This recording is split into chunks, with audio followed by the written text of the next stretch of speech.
Good evening and welcome to another Bird News and Views. I'm Don Burgess. I'm your host for tonight. And tonight we will be talking about the tourism industry, but specifically um, entrepreneurs, not the hotels, the people who are on the ground, help make sure our tourists have a good time here. Um, and our guests, we'll start with Antwan Albuoy. Hello, good evening. Hi, Antwan, welcome. Antwan, do you want to say a little bit about what you do and what your business is? Sure. I operate co-owner of Kinesimi Water Sports. We are obviously a water sports company operating out of St. George's. At the moment, we run jet ski tours, and we might be doing some banana boat rides and kayaks and paddleboard tours. Okay, thank you. Also tonight we have TJ Clark. Hey, Don. Hi, TJ. And explain to our audience what your business is and how you cater to tourists. Sure. So I own Rugged Rentals, and we operate little mini electric Hummers that people see traversing the island. And we too are also headquartered in St. George's down in Tiger Bay. And we have a little bit of a St. George's theme tonight because we also have Kristin White from Long Story Short, and among other things. Hi, Kristin. Hello. And Kristin had a busy day already today. But Kristin, why don't you tell us a little bit about some of the all the little things that you do, especially around St. George's? Yes, absolutely. So hi, everyone. My business, Long Story Short, is a retail store and gift store based in St. George's that also offers St. George's history tours. So, of course, we do cater to tourists, but I do get a number of local customers and guests as well. We'll start with the question of the night. How has COVID-19 affected your business so far this year? Any one of you can jump in. Ladies first. Yeah, sure. So basically, throughout the regular visitor season, I have a number of tourist contracts with the cruise lines, and I also just offer regular tours that anyone can sign up for. So of course, all of this have been canceled. I'm no longer offering regular tours. From a retail store point of view, although my retail store has a lot of items that are also for locals, a lot of our traffic, the walking by traffic is visitors, and also people that are maybe working in St. George's, but with the restaurants closed, with everything closed, there's no foot traffic in St. George's where we can have a retail component. And of course, the retail stores have been closed. We were required, and rightly so, to close all of this time. So it's been a huge impact. I've had to pivot a great deal away from what my regular summer schedule looks like. And thankfully I've been able to do that and to find other projects, but it was quite a blow. I was set to have my biggest tour season yet, with contracts with Disney Cruise Line and all of the ships in Dockyard, and the ones that come to St. George's. So it was quite a blow.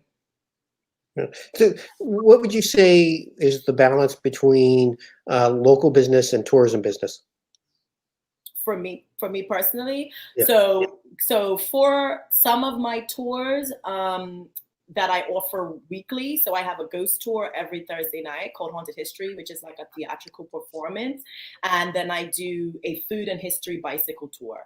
And so for those, I would say I get 50% locals, 50% visitors. But for my day-to-day tours that are contracted, of course, those are 100% visitor experiences. So those are, like I said, contracts with the cruise line, so that the visitors come directly from Dockyard into St. George's and are with me, for walking tours.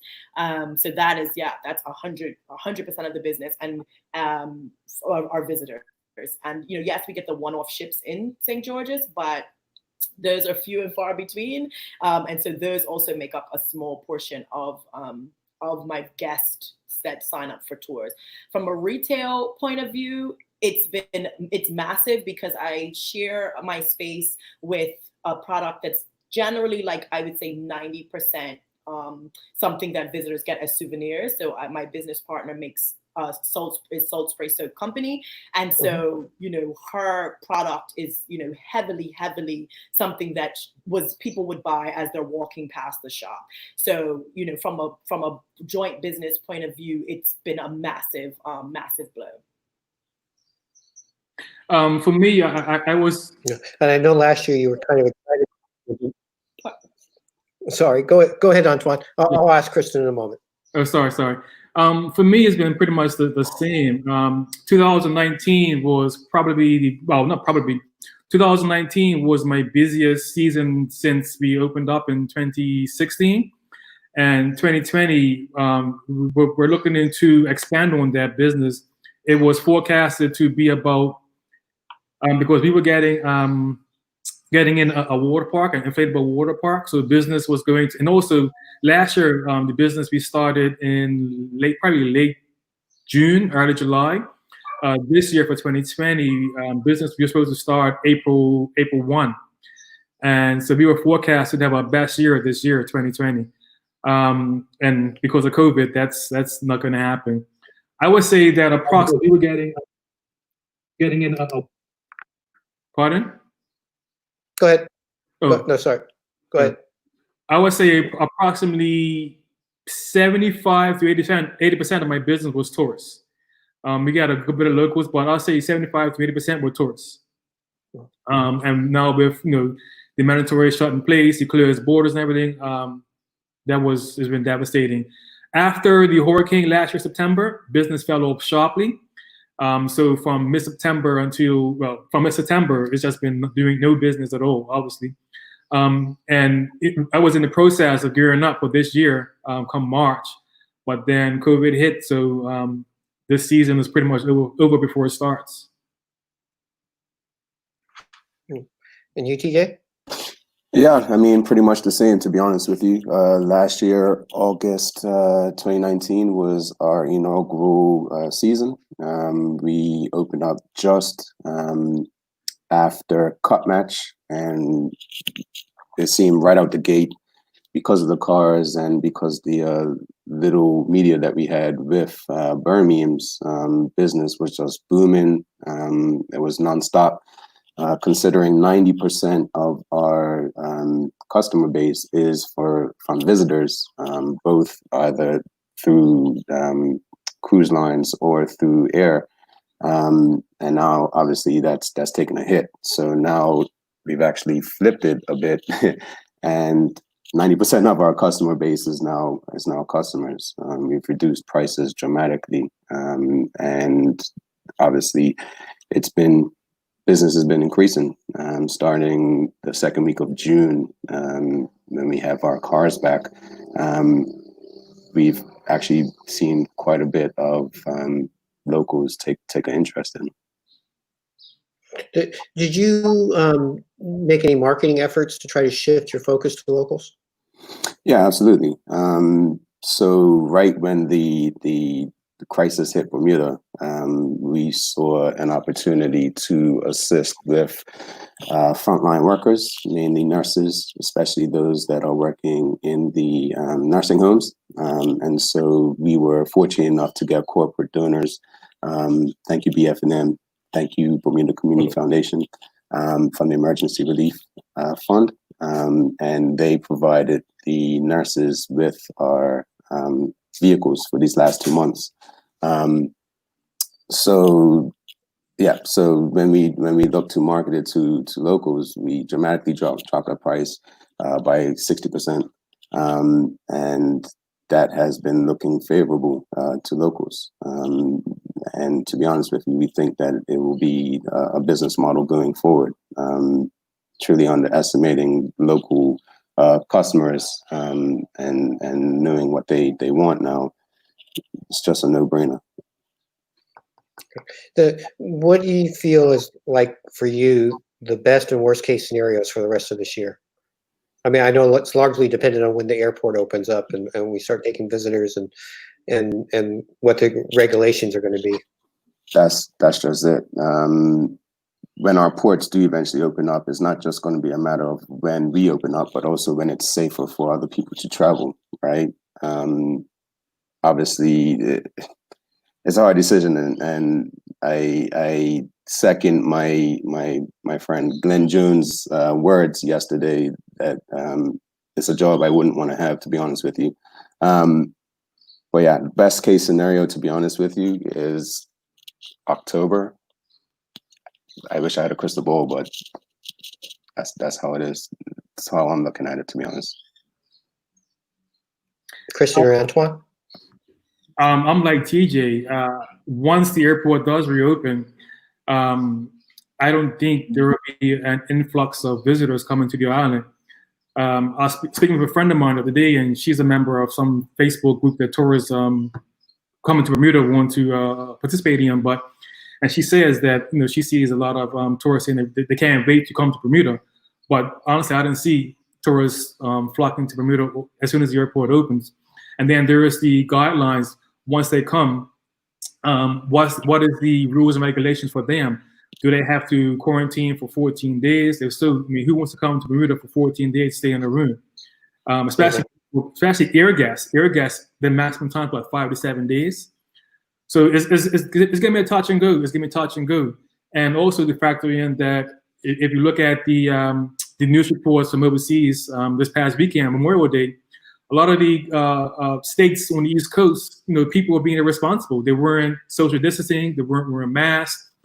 So there is a lot of things to factor in. I mean, the airport can't stay closed forever, but at the same time, we're gonna protect locals and our economy. So it's a like a decision I wouldn't want to make as far as when to reopen and what to do, and it's going to be tough.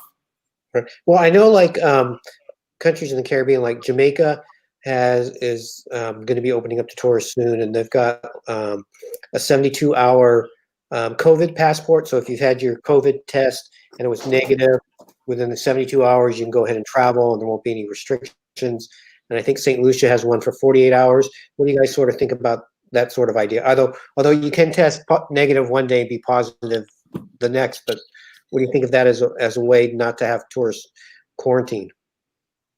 I think it's hard too, because we already know that throughout the states, not everyone is able to get a test, right? So it's, I think even if that is the model, like Antwan and TJ said, we're not going to have an influx of visitors because there's only so many people getting tests and testing negative.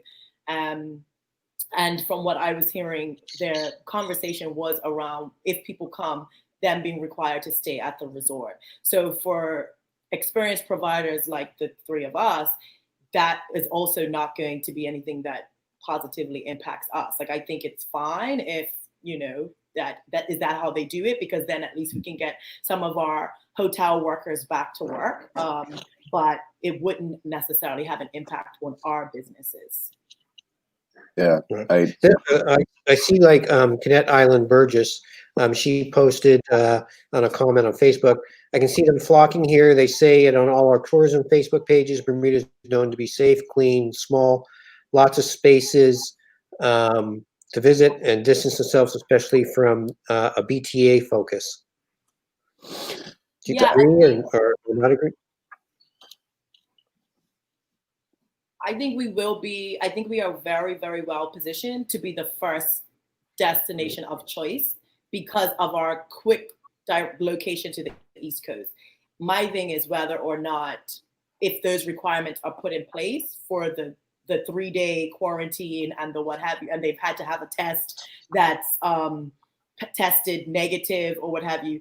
I just like, where are the tests coming from? Are people able to get tests to that level that we'll be able to get visitors? That's where I'm sort of not sure about.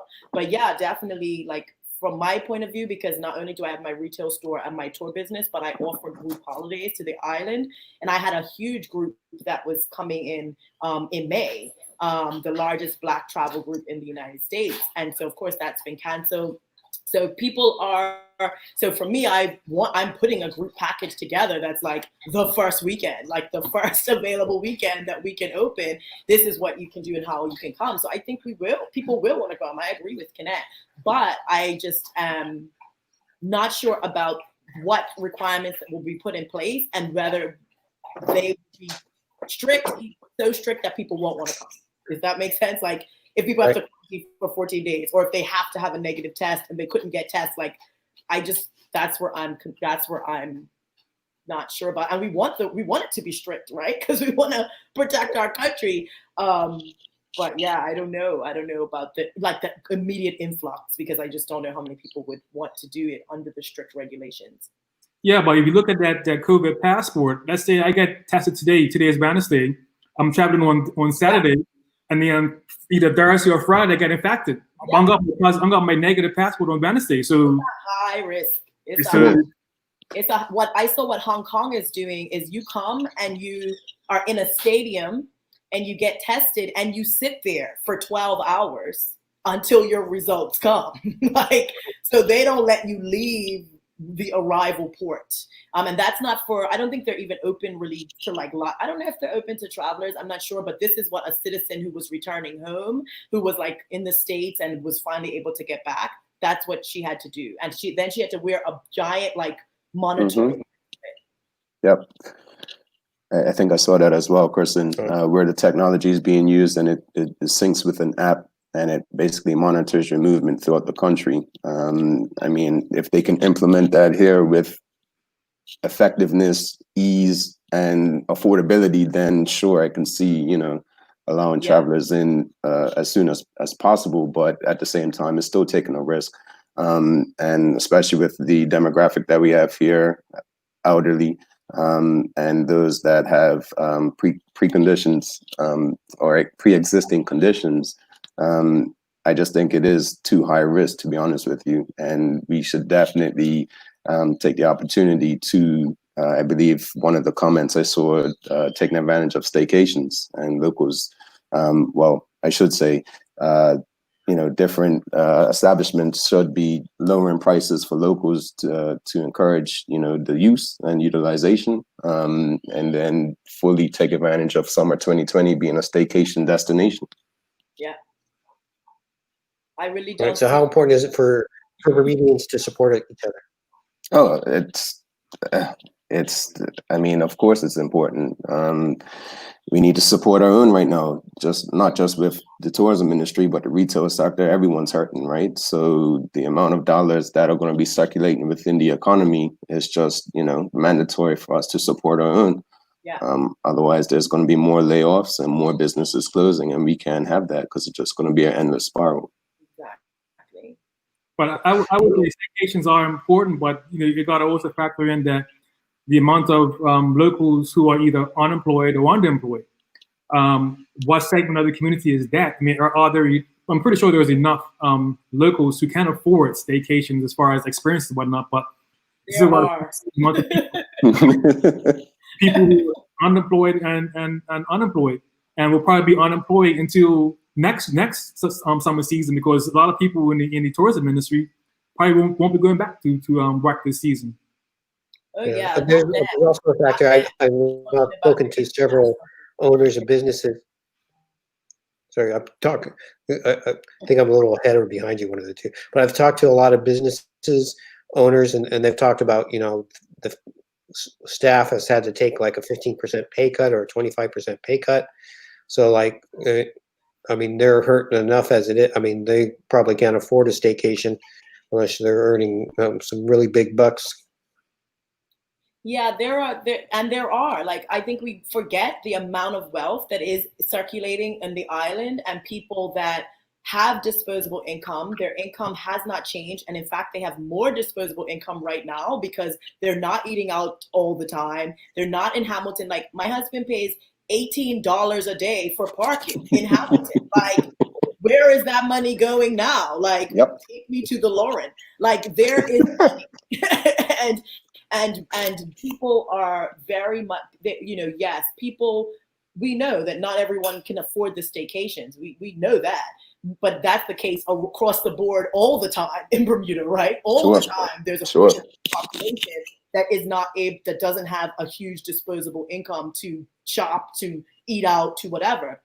And the whole point of when we want to be limiting the amount of taxable income in this country because we feel that, oh, if rich people make over $750,000 a year, they don't have to pay taxes on that over so that they spend it in the country. Well, now's the time for them to put that money where their mouth is. Sure.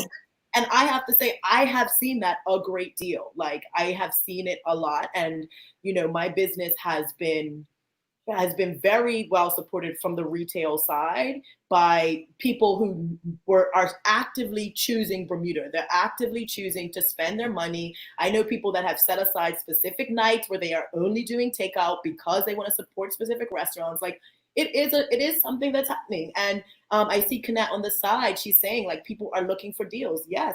Like, it's a huge conversation on Bermuda Twitter, Yep. on all sorts of platforms where people want to have, they want to do staycations, and they want us as tourism owners to collaborate and create joint things that allow them to enjoy their island. Whether it's attractions, creating one entry fee, I've seen that suggestion. Like, there's lots of ideas, and so I think the staycation idea is here, and then, you know, the visitor ideas will come when we know the island is opening back up and we can start to advertise.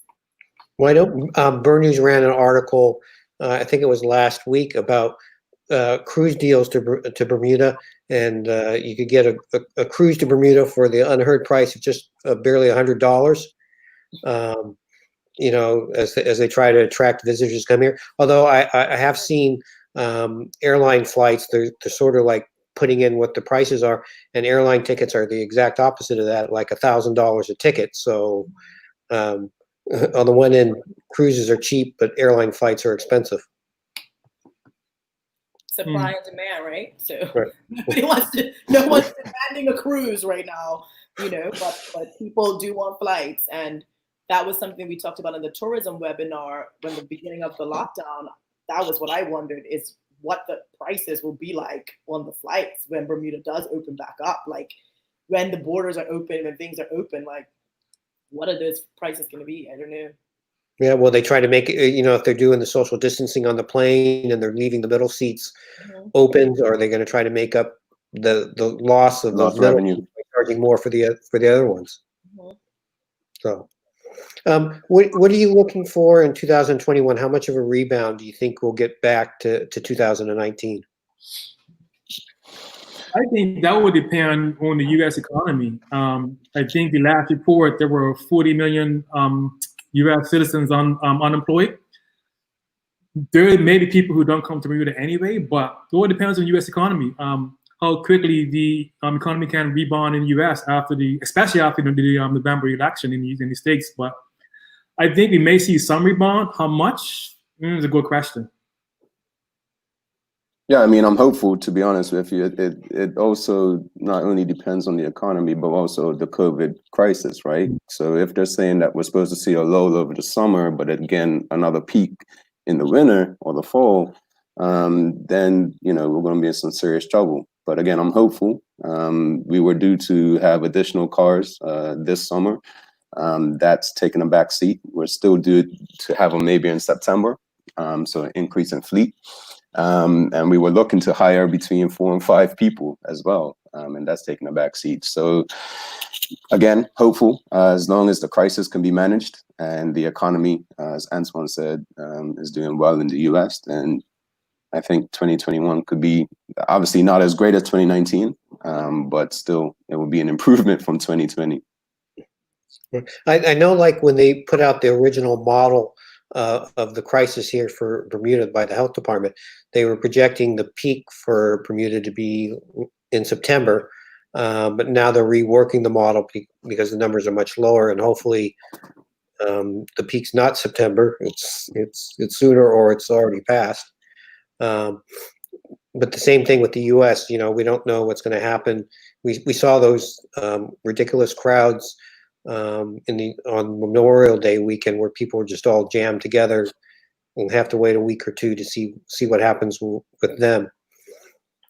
And consider, when you think about, like, where we get our flights from, right? It's not like we could say, okay, this city or this state or whatever, where they have a low number of incidents, we can fly direct from there. Most we can't, and they have to transit through major airports, and many people don't really feel comfortable with that. So I know Glenn was looking at, whether we pivot to Toronto or other gateway cities where they have managed the crisis a little bit better. But either way, it's still going to be a real, like, it's so up in the air. It's hard to forecast anything. Jean Gardner, she asked, do any or all three of you as business owners see a way forward by offering attractive deals for your customers? And by that, I And mean, she says, and collaborate and charge a package price. Absolutely. Yeah. Absolutely. So, I mean, like you said, this is a St. George's focus group tonight. I've definitely been having the conversations in St. George's for sure. Yeah, absolutely. I mean, prior early in the discussion, I mentioned that I slashed my prices about 60%. Prices are now either 70 or 90 a day, depending on the insurance package you choose. And for those that need long-term transportation, we're actually at $30 a day, which includes full coverage. So that completely covers the vehicle in case there's a mishap. So sort of like on the same line, Elizabeth asked, and Kristin was sort of mentioning about St. George's trying to work together. Do local businesses that offer experience-based services think that collaboration can be key in terms of gaining local revenue, i.e. offering social joint packages from various businesses, etc.? And Liz was the one that I actually, when I was saying earlier about the suggestion on Twitter that like attractions join together and have one entry fee. So that was her suggestion. So she was saying, like, for example, the aquarium, Crystal Caves, National Museum, whatever, they all come together and they have like a fee that a passport that gets you into all of the attractions. And I think that's a really great idea. But again, like, yes, we've also looked at, staycation packages. I do curated bundle gift packages that are not just gifts from my shop, but gifts from neighboring St. George's stores that have been very, very popular. So yeah, I don't think we're not taking any ideas for collaboration off the table. Like, not at all.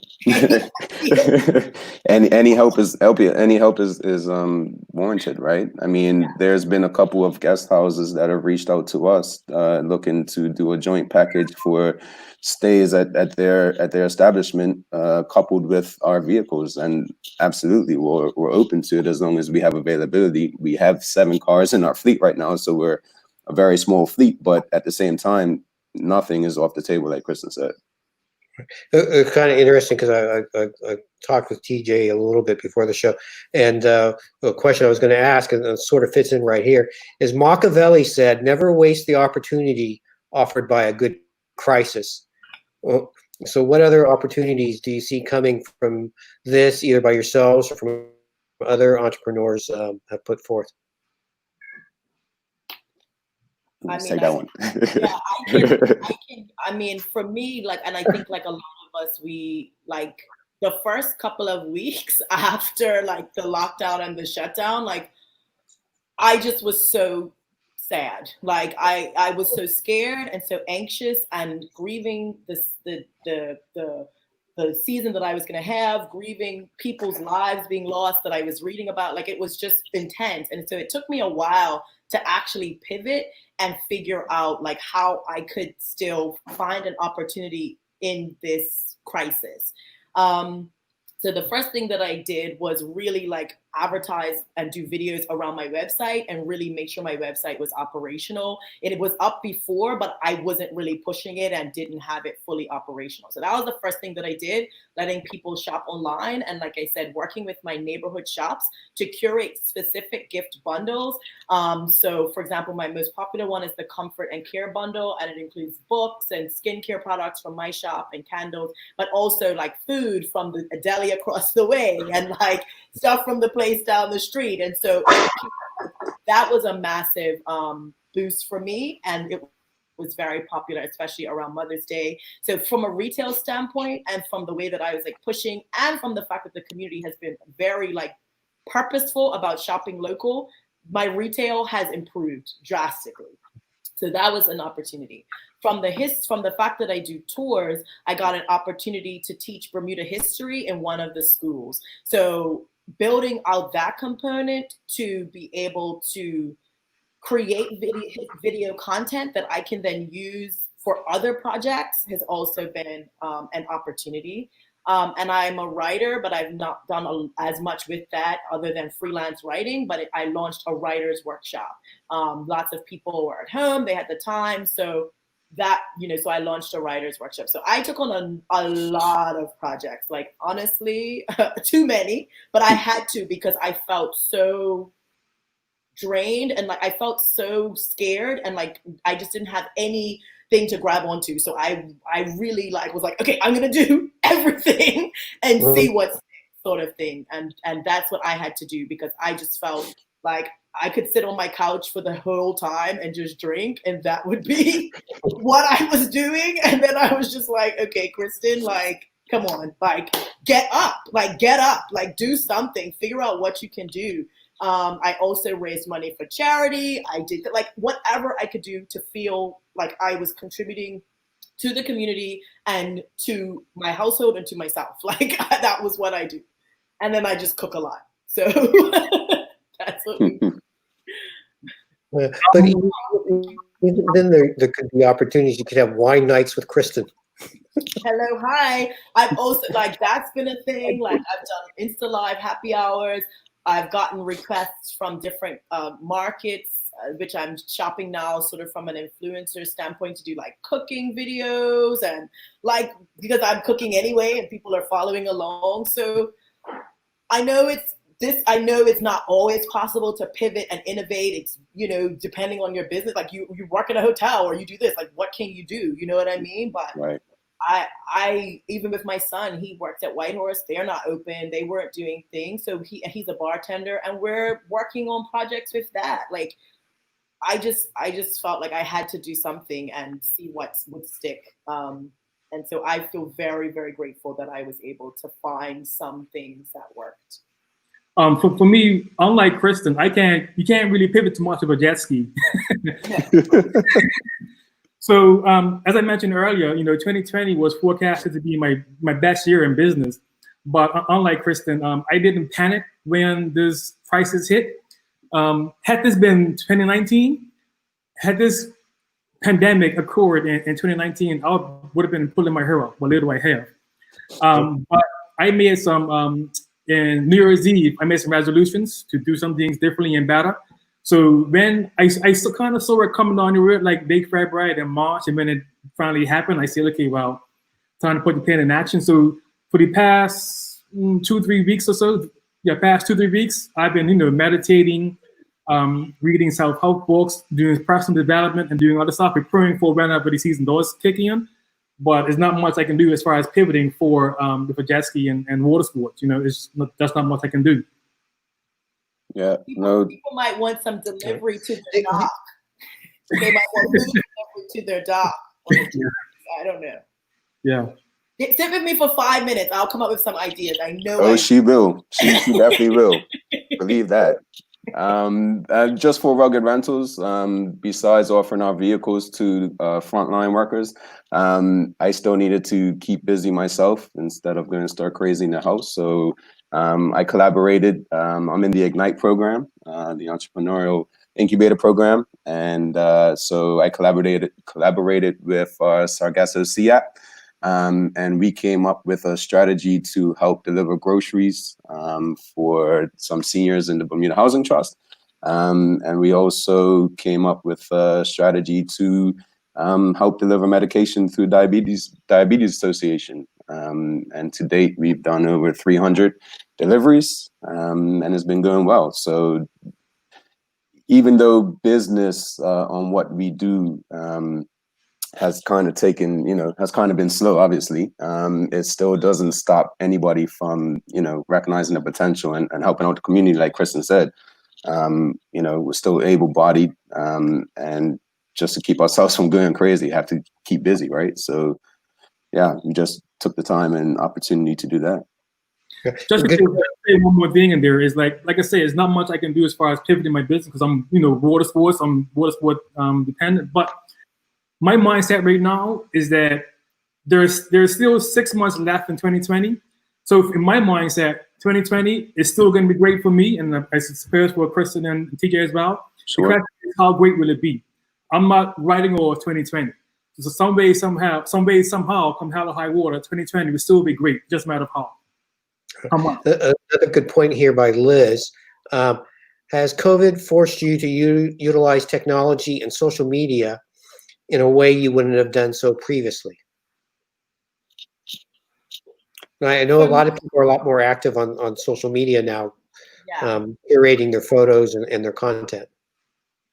Yeah, for me, definitely. I've always embraced social media anyway, but I wasn't as strategic or focused in saying like, okay, this is how I'm going to promote my business and this is how I'm going to do this. Like, it was something that was organic versus me being more like planning out my engagement calendar. And I still have a lot to do in that regard. Like, it's definitely not perfect. And like TJ, I'm in the Ignite program as well. So that's something that is like on my list for this week, is to have my engagement calendar put out there, because there is this element, as Connect was saying earlier, one of the comments, of like, people are still looking for content and they're still looking to make decisions about where they travel and what they do when they get there once the world opens back up. So the more that I can position myself now as a Bermuda expert, as a go-to person for tours, as the go-to person for this, then that's what, then when the time comes for them to come to Bermuda,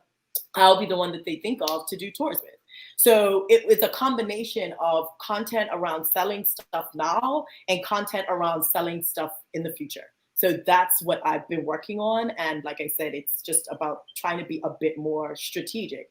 From a technology point of view, like, I'm using Zoom like everybody else, and I'm using it in a way to teach writers workshops, which I don't like leaving St. George's. Everybody knows this about me. So being able to like sit in my house and teach a history class, like, that's dope. Like, that's perfect.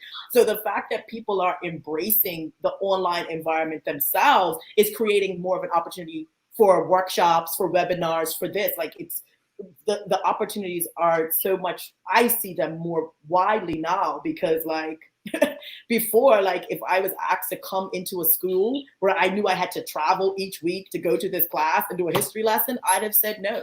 I probably would have, because just leaving St. George's after I'm doing tours and all of this here, I would have said no.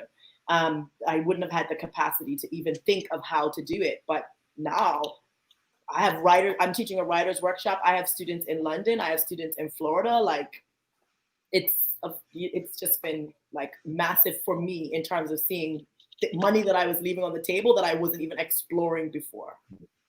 I feel privileged now because you don't like leaving St. George's, and you came and visited my tourism class once. So yeah, once. Once. And the second time I was like, oh my goodness, 9 o'clock in the city. No.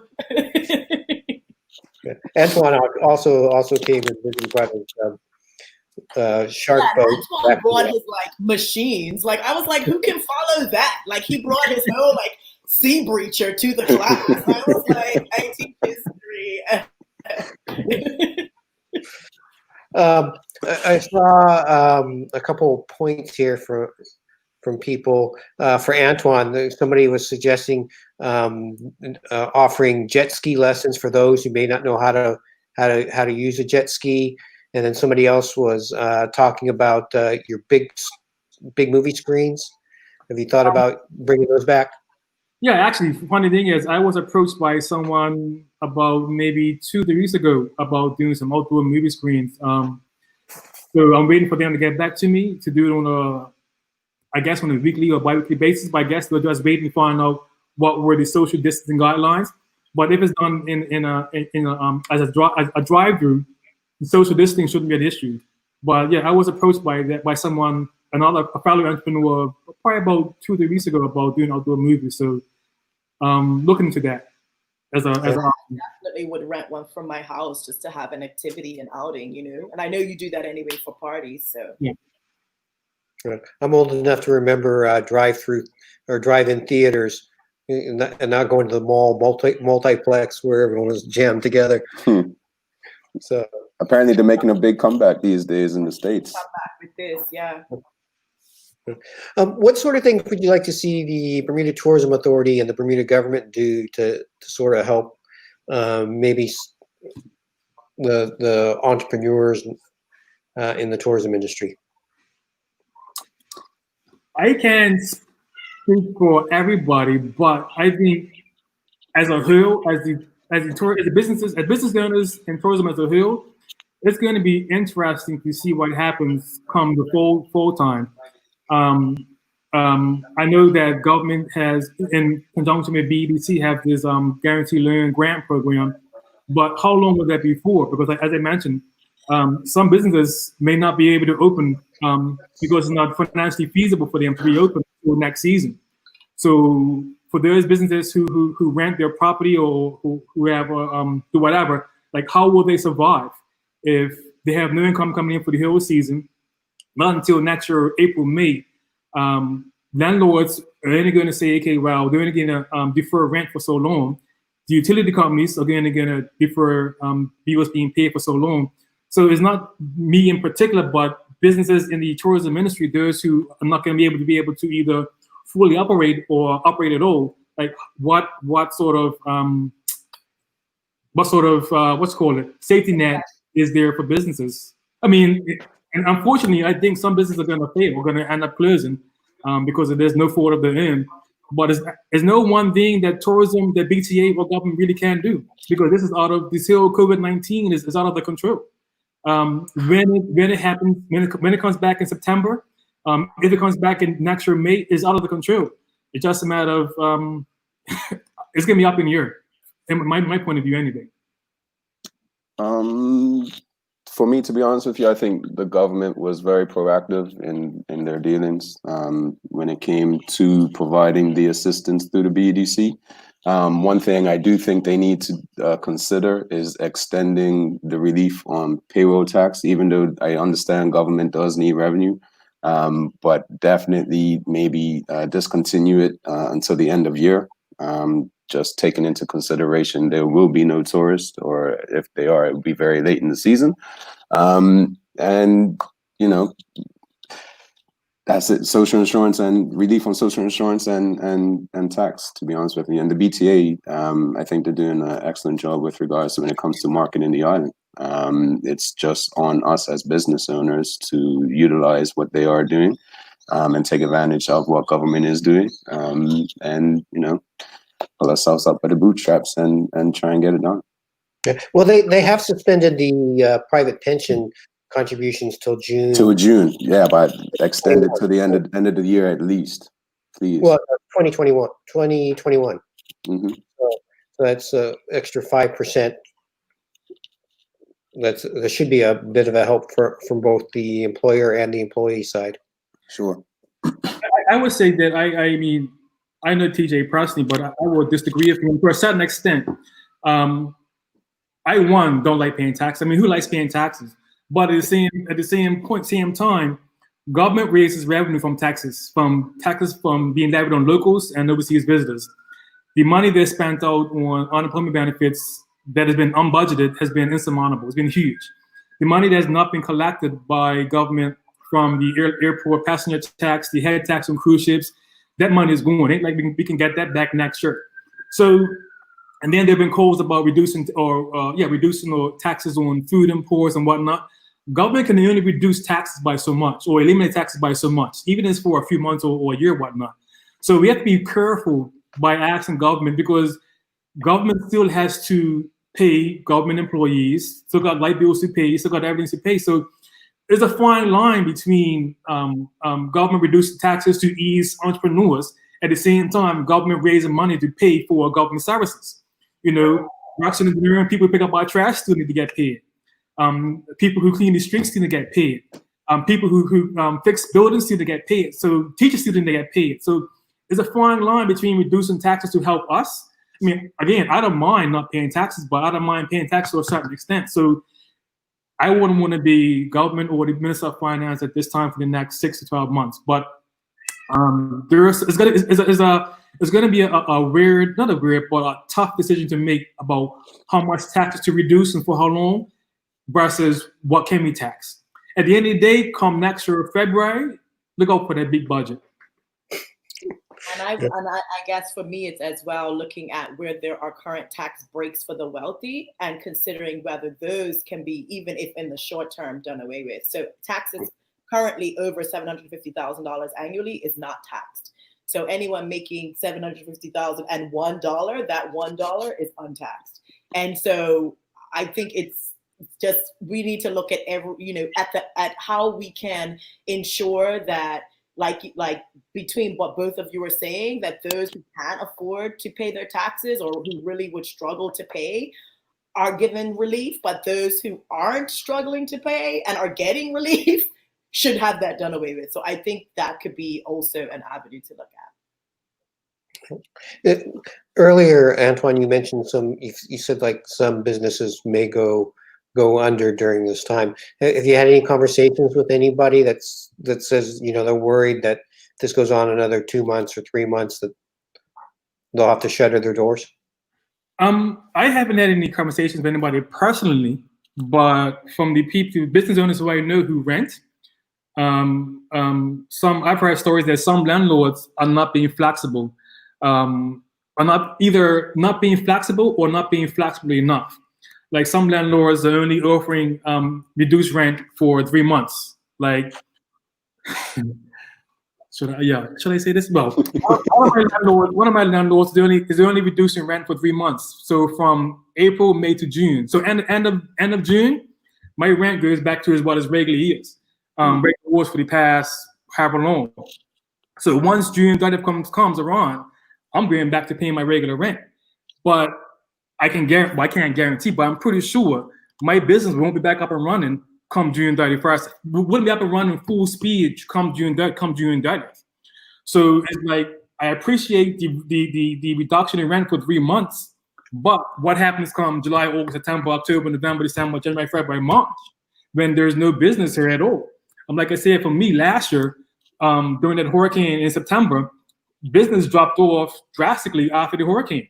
So from maybe mid-September to end of September, business was like pretty much dead. So from October 1 up until today, there has been no business. My rent didn't change for that slow period.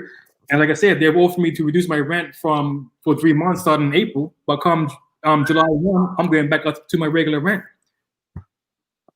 I know one business owner, they approached me and they were able to renegotiate with their landlord because their lease was up, a lower rent for the next year as a way, because if they went under, who's going to take their place at this point in time? So it might be a case where the tenants might have the upper hand because of the business climate. Better to keep somebody that you already know. I think I wouldn't want to use that word upper hand because it sounds like we're trying to get one over. It's not a matter of having an upper hand. It's just a matter of common sense and working together. Like I said, if that comes for banks as well. If a homeowner can't pay their mortgage for 3-4 months, what are you going to do? We foreclose on the home, or who's going to buy that house? If a landlord kicks a tenant out the home or the business, who's going to go in there? So it's not a matter of having the upper. I'm not looking at the upper hand on anybody. I believe in paying my fair share. It's just a matter of being. This is the situation. COVID was not my mistake. Was not something of my doing. It wasn't your doing. But we got to work together for the next 6 to 12 months. So the word upper hand, it sounds like we're trying to get one over on our landlords. I'm pretty sure these three aren't. No one is. It's just a matter of working together. Part of the thing is, I'm looking at this as maybe a reset of the economy and being able to lower prices, in between, if there's lower rents, lower overhead, wages for businesses that I know of, a lot of them have reduced them for employees, then making possibly Bermuda slightly more affordable to our overseas visitors. Sorry, I don't want to dominate the conversation. One of you two want to speak? No, I mean, yeah, I don't. I'm not really. I guess what we'll have to see, but like you said, the flights are at a premium, and there is an extent of like supply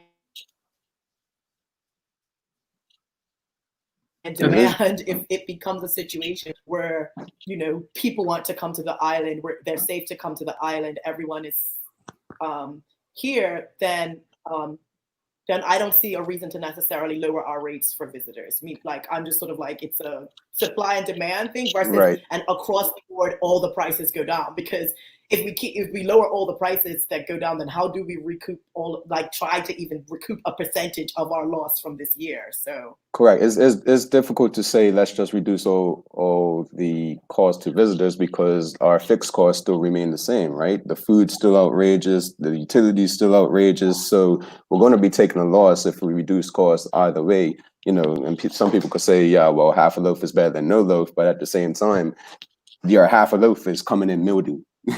Right? So what's the sense of eating half a loaf if you can't eat it? Right? And that's just a hard topic right there, to reduce costs. I mean, we have our market who we target now, right, which is majority of luxury travelers, when you consider the prices in the hotels. And there's obviously, we have Airbnb now that brings on, you know, the lower cost traveler, as well as guest houses. So to be honest with you, I think Bermuda as a whole has different segments of the market and who we attract, and different establishments, and, you know, the cost of their expectations. So reducing costs for the visitor, I don't think is a step forward. Well, I think one thing I would like to say is that, and I feel kind of bad saying this because so many people have been, you know, fallen ill and died worldwide.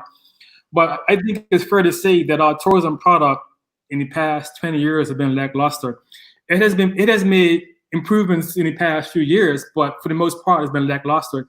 If there's any good that will come out of this COVID-19 crisis, is that every island to ourselves, we are all starting from a blank sheet of paper. So we have an opportunity here in Bermuda we have enough time until next year, April. We can start now, but between now and next year, April, we have enough time to sort of redevelop our marketing scheme and marketing ploy. Marketing just to the elite luxury travel guests, it may not work. It may work for a segment of the community, of the business here locally, but every island to our south will be starting from the same blank sheet of paper. And I think it's safe to say that a lot of islands to our south have either caught us up and passed us as far as tourism product goes. So now we have an opportune time here as a Bermuda, as a community, as a country, as an island, as the rich and the poor, the white and the black, the have nots, to work together to improve on our tourism product, which will improve the quality of life for all citizens on the island. So again, if there's any one good thing that will come out of this COVID-19 crisis, is that we're all going to start from the same start line compared to islands to our south. Just to piggyback on that, I think, to be honest with you, our marketing and our product is good or good enough. My one gripe I do have is the barriers to entry and the antiquated policies that come into place that don't help entrepreneurs getting to be an entrepreneur. Yeah. Right? So you have all these wonderful ideas, and Bermuda is a hustle economy, but you can't start a business like that, right? So there needs to be a quick, and this is maybe something that, you know, hopefully those that are listening that are in government or BEDC can you know, strategize to create that true one-stop shop that allows businesses or new entrepreneurs that want to start a business to reduce the red tape and the bureaucracy, right? So they can go to the BEDC and go to that one officer that allows them to get their tax information, their social insurance information, and, you know, just literally start a business in a day, minus their bank account, obviously, but just allows them to actually start a business. Go into the BEDC in the morning. By the afternoon, you have your business set up, and you can actually start to actually implement a real business and get your ideas out there and implement, you know, allowed to participate in the economy. That's what really needs to happen on the island, to be honest with you. I think Tina does that. for the forum, there's a forum where you can submit ideas for specific laws, specific policies that need amendment. So I've sent in like liquor license. Me as well. This law. Like, there are so many that are just hamper your ability to get started. Like, if we look at the fact that the island is shut down and we're going to try to reopen and stimulate business in the fall, but you wouldn't be able to apply for a liquor license until next year, March. Like, there's all those sorts of things, right? We need to really look at the antiquated laws, Correct. The barrier to entry for pricing of permits, food truck license, $70,000. Like, there's so many that across the way, and that at each stop, like you said, there's no one-stop shop. Or, my friend who has the inn, Aunt Mia's Inn, like, to get your fire license, like, you've got to go to one office, pick up the paperwork, go back, pay for it, go to Accountant General, get your receipt, take your receipt to the fire station. Then the fire station has to schedule an appointment for you to come to them for them to come and investigate your house. Like, it doesn't make any sense. It doesn't. It's so hard. And when you've seen other communities that have gone through economic turmoil, like outside of the pandemic, but looking at, say, for example, Detroit, when they became so poor as a city that they couldn't afford bureaucracy, innovation shot through the roof. Because people were like, okay, now I can start an at-home business. I can do this, I can do that, because there wasn't anyone processing licenses. And I'm not saying for us to do away with licenses, but it just shows you how those are serious, as you call them, barriers to entry. Because it just constantly, like, you hear from people are like, and we know what happened, in a lot of cases with even the two of you here and the businesses and what you type.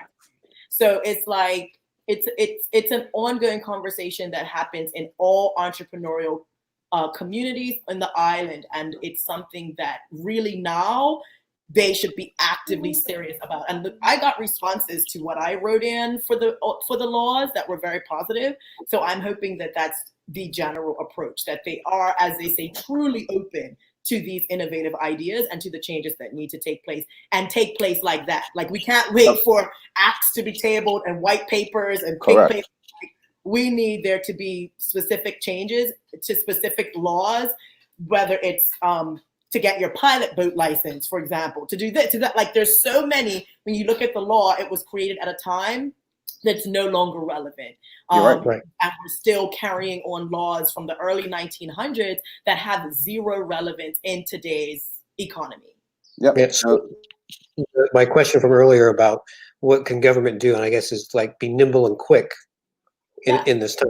Which they're not known for. Correct. Is that an oxymoron right there? Yeah. But like Kenneth Island Burgess said, time for change is now, right? I mean, even when it comes down to the specific boards, like you said, marine and ports, or, just different boards that meet every whatever day, or, once a month, there needs to be some way to remove this red tape that inhibits local entrepreneurs from actually starting a business. And at times, it's the red tape that gets in the way and really puts off somebody trying to start a business than all the other stuff like cost or something like that. So it's that. Like, I got offered from somebody who has a boat and they have a tour boat. They're like, we need a tour and you can have it. But like, okay, so I need a boat license. So we're like, my son, and we're going to try to get like a pilot boat license. And you've got to learn how to fix your engine. We're only going to be here in the harbor. Like, why does we need to know how to fix engines? Like, it just doesn't make, these are the laws where it's like, okay, that was a time, but perhaps we didn't have cell phones to call the tow company. Like, it's harbor radio is literally on top of the hill. Here above my house right now. And I'm like, the area we were looking to go to was literally just in the harbor. And so those are the types of things. And you've got to do these huge exams and this for that. To what? To drive a boat that practically so many Bermudians know how to do and have done like for years. But you can't have a pilot boat license. So it's not about like decreasing the safety. We still want there to be safety. We still want there to be. We still want you to, okay, I need a health license to serve people food. I get all that. But there are all those things of like, how do I get my kitchen assessed? Okay, well, we don't know how, like there's no way, it's not streamlined at all. And it's so antiquated and irritating. And it does, we were like, okay, well, we're not going to get the pilot boat license before this season. We're not probably going to get a liquor license before this season. So what are we going to, like, we can't have a boat without a liquor license. It was just so many little bits that just made it impossible. And someone was literally giving us a free boat. Right, exactly. I mean, you literally have to plan to be an entrepreneur 1 or 2 years in advance. Right? Like my idea is so great, but and that's just frustrating. Yep. If it's not, like you said, whatever capital you have, whatever this you have, you've got the resources, you've got the know-how, you've got all that, and it still takes so many. Like I look at my business, I'm like, I'm so happy that all I do is like set up here and sell these books. Because for others, I'm just like, you have machinery. I can't imagine the amount of loopholes you have to go through for that sort of business. Like it's just. You don't want to know. Trust me. I don't. I would read your Facebook post and I'm like, ooh, let me go back to sell my books. Like it's just a lot. And I think, we know that these are the conversations. These are the things that we have been saying, entrepreneurs have been saying forever. And really frustrating, I know for me, especially looking at Bermuda history, especially looking at how laws were created, a lot of these laws were specifically created to make access to wealth and opportunity only for certain people. And the fact that we continue to have these laws in place is really upsetting to me. Okay. Well, I know like Antwan had the whole ordeal with the red tape with the sea breachers. Don't go there. That's Don't go there. That's still cool. Yeah. That was a long story long. Long story long. And necessary, and I know that you shared that story several times because you wanted to be an agent for change. You're like, I just need to tell you what's happening to me as one person. And when you look at all of the cases separately, whether it's, like I said, my friend with the inn, or you with the business, and this person over here, you with your cars. Like if we put everybody together and was like, what are the barriers that you yourself as one person have experienced? It would be so overwhelming, and we would be able to really see why it is that it's so hard for business to thrive and like be quick and nimble, as we say. Yeah, and we could be able to begin to unravel the true depths of Bermuda's economy, right? Like we already know it wasn't set up for people like us, but we've managed to make the finish line and strive. And maybe you can write a book about the troubles of doing it. But yeah, it's frustrating. It really is frustrating. Yeah. Well, I know at least one of us has a dinner. Late for. I'm late for dins. But I appreciate, Kristin, I appreciate you having time with us tonight to talk about this, because you're an important person. You're touching all the community in various different areas. Just want to give you each a last word to say, and we'll do it opposite order this time. We'll start with Kristin. Oh, I thought I started last time. Okay. So yes, I guess, thank you for having me. Thanks everyone for your ideas, the questions that came through.